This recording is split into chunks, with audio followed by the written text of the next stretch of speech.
একটা ছেলে চাইলে কিন্তু একটা মেয়ের জীবন খুব সুন্দর করে তুলতে পারে। সুন্দর মানে টাকা পয়সা মুড়িয়ে রাখা না, ছোটোখাটো সুখ আর মানসিক শান্তি, এটাই কিন্তু একটা সংসার করার জন্য যথেষ্ট। গুড মর্নিং, আজকের একদম সকাল থেকে ভিডিওটা শুরু করেছি। সকাল 6টা বাজে আর এক্ষুনি আমি রান্না বসাবো। তার একটাই কারণ, আজ যেহেতু কাল আমরা ফলোয়ারিনী অমাবস্যা করেছি, আজ সন্ধে অবধি লেগে রয়েছে। আজ বৃহস্পতিবার, সন্ধে অবধি যেহেতু অমাবস্যা থাকবে, সেই জন্য আমরা কি দুজনে নিরামিষই খাবো। যদিও ও বলছে বানাতে হবে না, আমি যাবো অন্য কিছু খেয়ে নেবো, কিন্তু না, আমি এক্ষুনি হয়ে যাবে ঝটপট করে। তো ওর জন্য আজকে আলুর দম আর ময়দার রুটি বানিয়ে দেবো, যাতে ও লাঞ্চ বক্সটা বাড়ি থেকেই নিয়ে যেতে পারে। চলো তাহলে আজকে ওর লাঞ্চ বক্স রেডি করে দিই। বিয়ের পর থেকে বাড়ি থেকে ও লাঞ্চ বক্স যেত, আর এরকম সকালবেলা উঠেই 5:30 6টার সময় উঠতাম, উঠে ঘরের কাজ সেরে ওর জন্য লাঞ্চ বক্স রেডি করে দিতাম। আর সেই দিনের পালা, চলো রেডি করে নিই। কালকে রাতে লুচি ঘুগনি করে খেয়ে দিয়ে আর উপোস করেছিলাম। আর সত্যি কথা বলতে গেলে মাঝের মধ্যে না একদম ইচ্ছাও করে না, কারণ ওই রাত্রিবেলা টুইঙ্কেলে রুটি করানো থাকে, খাওয়ানোর থাকে। আমাদের ভাত তরকারি অনেক সময় কী করি, গরম করি, অনেক সময় আবার করতে হয়। তো মানে এত কাজ থাকে রাত্রিবেলাটাও, ফিটিং বোতল ফোটানোর থাকে, সেই জন্য অনেক সময় ইচ্ছা হয় না। খাওয়ার পরে ফের যেই গ্যাস স্টোভটা আরেকবার পরিষ্কার করে নেবো, বাসনগুলো মেজে নেবো, সেটা তখন মনে হয় দোষ এই কটা থাক, এটা কাল সকালে উঠেই করবো। তো যাই হোক, কাল যেহেতু নিরামিষ খেয়েছি, খুব একটা পরিষ্কার মানে নোংরা আছে তা না, কিন্তু রান্না করেছি, তেল মশলাগুলো ছড়িয়েছে, সেগুলো পরিষ্কার করা হয়নি। রান্না করতে করতে করবো ভেবেছি, কিন্তু খুব তাড়াহুড়োই রয়েছি।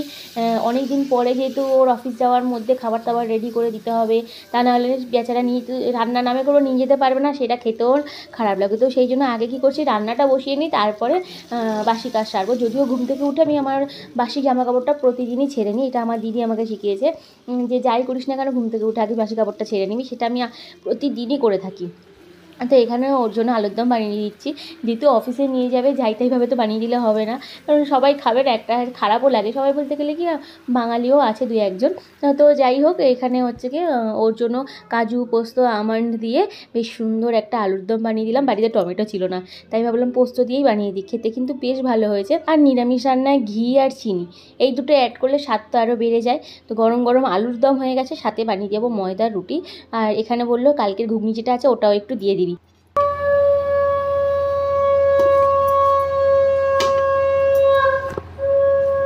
আজ যেহেতু বৃহস্পতিবার, টোটনকে বললাম তুই একটু পুজোটা দিয়ে দে, আমি বাসি ঘরটা ঝট করে মুছে দিচ্ছি। তা আমি বাসি ঘর মুছে দিয়েছি, আর ও স্নান করে পুজোটা দিয়ে দিল।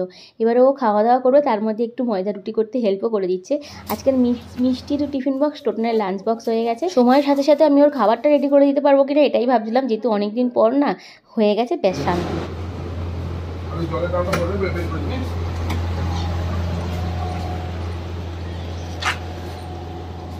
টোটন তো বেরিয়ে গেল, এখন চলে গেলে বাড়িতে আরও 2জন মেম্বার রয়েছে, কিন্তু বিয়ের পরে পরে আমি একাই থাকতাম, এরকম দরজা বন্ধ করে দিতাম, আবার ও যখন আসতো তখনই খুলতাম। আর এদিকে দেখো 2জন কীরকম ঘুম দিচ্ছে। বাইরে কিন্তু খুব গরম, কুলারটা আনার পর থেকে এরা একটু শান্তিতে ঘুমাতে পারছে। আর সকাল সকাল তো সব কাজ হয়ে গেছে, আর তাই একটু চা বসালাম, চা খাবো। এখানে টুইঙ্কেলের জল বসিয়েছি। আজকের একটা কথা বেশ মনে পড়ছে, যখন আমি প্রথম বিয়ে করে গেলাম আহমেদাবাদে, এবারে ভালো মন্দ একজন বড় কেউ থাকলে শেখায়, সবসময় তো ফোনে আর সব কিছু পরিবার শেখাতে পারে না। তো টোটন চলে যাওয়ার সঙ্গে সঙ্গে ঘরের কাজ তো সব হয়ে যেত, বাইরেটা কী করতাম, আমি ঝাড়ু দিয়ে দিতাম, যাতে পরিষ্কার করে বা দরজা বন্ধ করে সারাদিন আমি ঘরের ভেতরে থাকবো। তো আমার সামনে যিনি থাকতেন উনি বললেন যে কখনোই এরকম কেউ গেলে সঙ্গে সঙ্গে ঝাড়ু দেবে না, এটা সংসারের জন্য কিন্তু অমঙ্গল। সেদিনের পর থেকে আমি আর কোনোদিনই সঙ্গে সঙ্গে বাড়িটা পরিষ্কার করি না। এখন যেরকম 9:30 বাজে আমি বাড়িটা পরিষ্কার করলাম। কে উঠেছি? ও বাবা গো, ওই সোনা উঠে গেছি। ও বাবা, ও বাবা, কি হলো? কান্না কেন? কান্না কেন? তুমি না গুড গার্ল। Good morning. নিচ্ছি, দাঁড়াও, নিচ্ছি। জলু খাবে? জামা খুলে গেছে তো, তুমি ফ্রেশ হবে না? সকালে উঠে ব্রাশ করতে হয়, মুখ ধুতে হয়, চুল বাঁধতে হয়, ক্রিম মাখতে হয়, হয় না? এগুলো করতে হয়, তারপরে খেতে হয়। তুমি জানো না? ও টুইঙ্কেল, তোমার একটা কাজের ফিতে তো খুলে গেছে গো।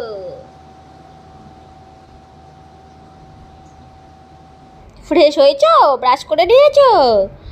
হ্যাঁ, ব্রাশ করে ড্রেস চেঞ্জ করে চুল টুল বেঁধে নিয়েছে, এবারে ওর খাওয়ার পালা। এবার খাবে তো মাম্মাম? টুকেল, ওটা খাওয়ার জিনিস, টুইঙ্কেলকে খাইয়ে দিয়েছি, এবারে মিষ্টির খাবার দিচ্ছি। মিষ্টি রুটি খেতে ভালোবাসে না আর কি, ও পরোটা ভালোবাসে, তাই ওকে ঘি দিয়ে পরোটা ভেজে দিলাম, এখানে আলুর দম আর একটু ঘুগনি দিয়ে দিলাম। তবে হ্যাঁ, আজকে যতক্ষণ না অমাবস্যা ছাড়ছে আমি কিন্তু ভাত করবো না, এটাই ওকে খাওয়াবো। ওর কিন্তু এইসব নিয়ে সমস্যা নেই, আর আমি চাইবো টুইঙ্কেলের মধ্যেও যেন এইসব না থাকে, বাড়িতে যেটা হবে সেটাই খেতে হবে। আর সেই খাবার না খেলে খাবারের অন্য কোনো অপশান আমি টুইঙ্কেলকে তো দেবই না।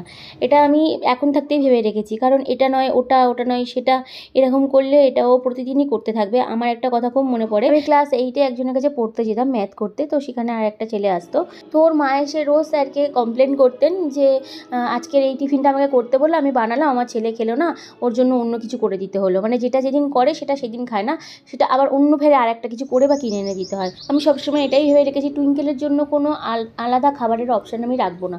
সে শরীর খারাপ বা অন্য কোনো কারণবশত হলে তখন না আলাদা জিনিস, কিন্তু আমি একটা জিনিস বানিয়ে দিয়েছি, সেটা ও খাবে না বলে জেদ ধরবে, অন্য খাবার এনে দিতে হবে, সেটা আমি সেদিন দেবো না। তাতে যদি ও না খেয়ে থাকে তো থাকুক, কারণ আমি যদি এখন না শক্ত হই, ভবিষ্যতে এটা নিয়ে আমাকে অনেক কষ্ট পেতে হবে। তো জানি না কতটুকু করে উঠতে পারবো, অবশ্যই সেটুকু শেয়ার করব। ছাদেতে সব জামাকাপড় মেলে দিয়েছে, ছাদে আসলে এই পাখির আওয়াজটা আমার বেশ ভালো লাগে।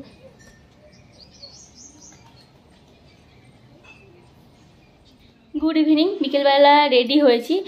টোটন অফিস থেকে ফিরলে আমি আর টোটন দুজন মিলে যাব। যে একটা মাস শুরু হলে তো সারা মাসের বাজার হাট করে রাখতেই হয়, তো এই মাসে আর আগে করা হয়নি, তাই আজকে টোটন বললো চল দুজন মিলে করে আসি, কারণ সামনের সপ্তাহে তো মারা আসছে।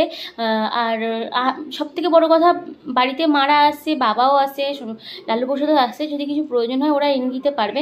কিন্তু এই রান্না করতে করতে এটা নেই ওটা নেই করে আনতে গেলে না ভীষণ দেরি হয়ে যায় রান্না করতে। এমনিতেই সেই জন্য আমার সারা মাসের যা যা লাগে সেরকম নিয়ে এসে একটা অভ্যাস হয়ে গেছে, তো সেই জন্যই নিয়ে আসা। যে বাড়িতে মারা আসছে বলে যে কেনাকাটা করতে যাচ্ছি তা কিন্তু একদমই নয়, প্রতি মাসেই আমরা মাসকাবাড়ি বাজার করি, সেটা তোমাদের সাথে শেয়ার করি। তো ঠিক সেরকমই এবছরও এই মাসেও যাচ্ছি।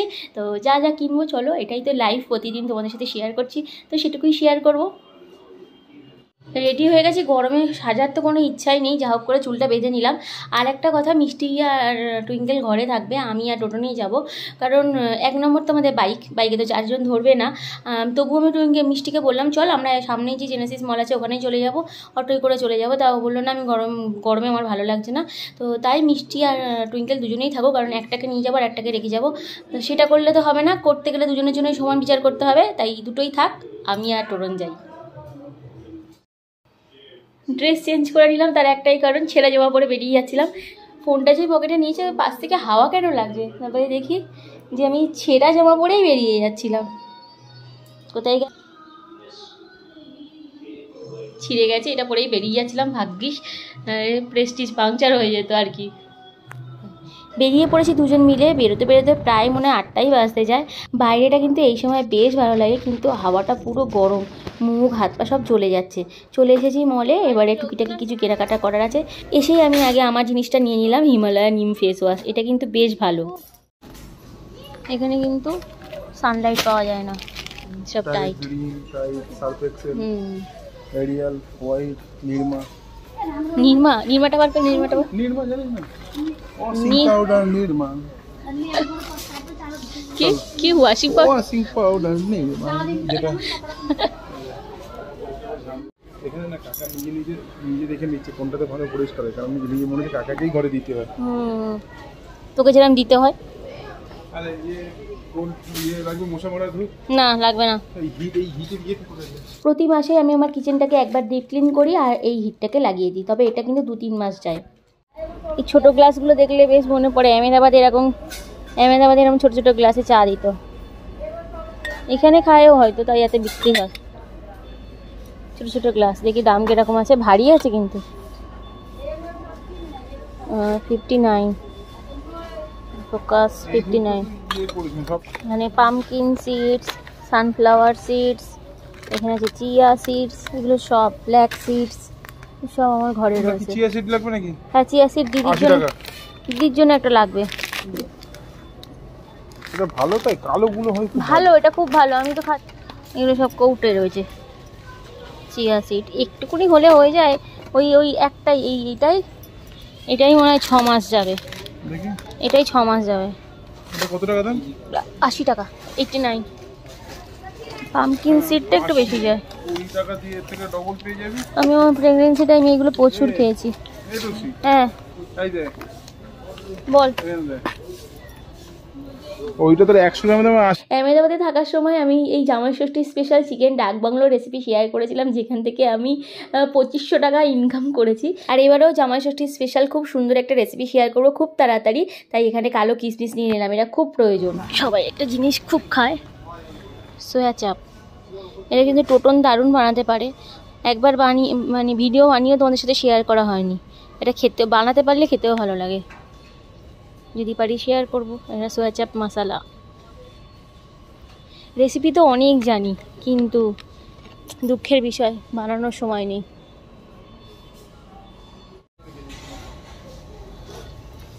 চিকেন তন্দুরি মিক্স, এখানে আছে পালক পনির, বিরিয়ানি, এখানে রাজমা।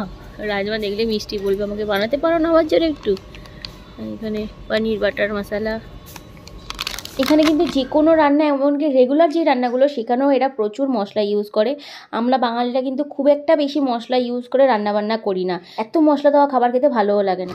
গুড লাইফসের মাখানা, দাঁড়াও দেখি কত গ্রাম আছে, 250, 490, কিন্তু না, এইগুলো কিন্তু হিসাব মতো নেওয়া লাভ, কারণ এইগুলো ইউজ হয় কম আর এগুলো খাওয়াও ভালো। ব্রাউন সুগার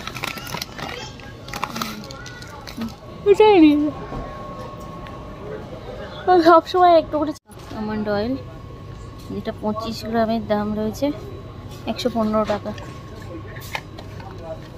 টুইঙ্কেলের সলিড স্টার্ট করার পর থেকে আমাদের মশলাবাড়ির বাজারে একটা অনেকটাই খরচা বেড়ে গেছে।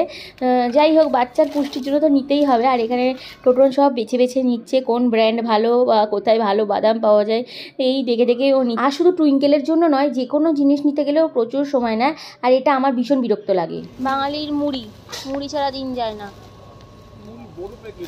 বিশেষ করে তো আমরা মুড়ি ভক্ত দুজনেই।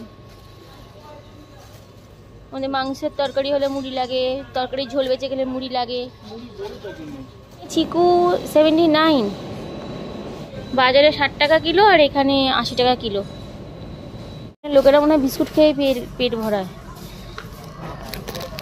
কেক, ছোটো ছোটো বিস্কুটের প্যাকেটগুলো খেতে বেশ ভালো লাগে, আর এত বড় প্যাকেট নিয়ে গিয়ে সবসময় একটাই বিস্কুট খেয়ে যাবো, কেরকম বিরক্ত লাগে না আমার, এই জন্য নিতেও ইচ্ছা করে না। দিদিরা আসতে বলেই নিচ্ছি, এটা খুঁজতে ওটা খুঁজতে পুরো মল ঘুরে ঘুরেই তো জিনিস নিতে হয়, সময় তো অনেকটা লেগে গেল। আশেপাশের দোকানেও রয়েছে, এবারে সবটা না মানে নাম আমরা জানি না বা সবটা পাওয়া যায় না বলে এখানে আসে। গ্রসারি বাজার করতে গিয়ে প্রতি মাসে বেশ ভালো মতন খরচা হচ্ছে। বাজার করতে গিয়ে অনেক দেরিও হয়ে গেছে, তবে ঘরে গিয়ে আলু ভাতে ভাত বসিয়ে দেবো। আজকের ভিডিওটা আর বড় করছি না, এমনি অনেক বড় হয়ে গেছে। ভিডিওটা যদি কোথাও হলে ভালো লেগে থাকে প্লিজ একটা লাইক করে দিও। নেক্সট ভিডিও নিয়ে খুব তাড়াতাড়ি ফিরে আসছি, টাটা।